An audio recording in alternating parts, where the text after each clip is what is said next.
At every fire scene, firefighters are required to use a wide assortment of hand tools, including hand and powered cutting tools, prying tools such as Halligan bars, and pike poles. The pike pole, officially classified as a push-pull tool, is used at almost every firefighting operation, especially at building fires, where fire can be hidden in void spaces behind walls and ceilings. You must open up these areas to effectively extinguish the fire.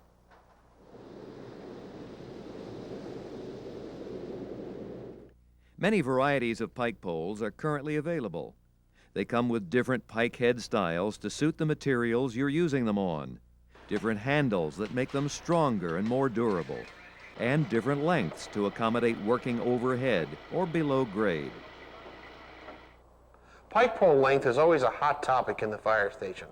Many departments use short pike poles, 4 feet or shorter, for working in tight areas. Although many firefighters seem to like this setup, you'll be much more efficient if you use a Halligan bar in place of the short hook. Pole length should be dependent on the type of structure in which you're working.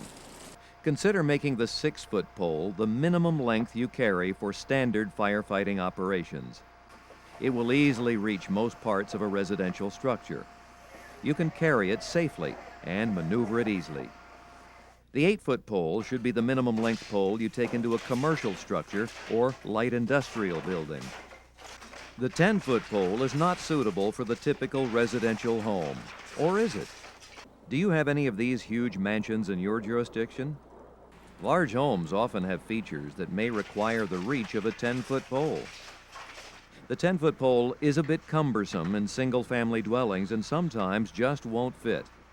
Have one available, though, for overhauling large houses and commercial structures, as well as for ventilation operations. The 10-foot pole is the most useful in commercial buildings and light industrial buildings.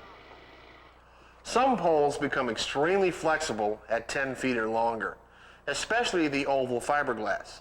It's like trying to use a fishing pole. The tool head bends and wobbles.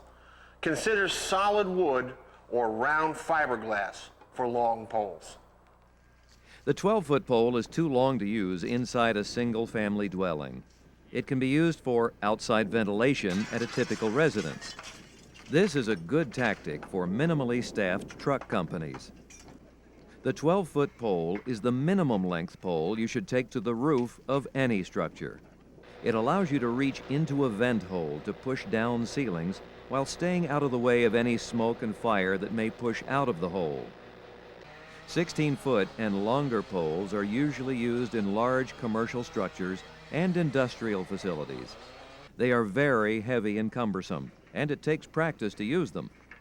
You won't need these longer poles too often, but make sure you have some in your equipment cache. A selection of different length poles will make operations more efficient, as you can select the right tool for the job.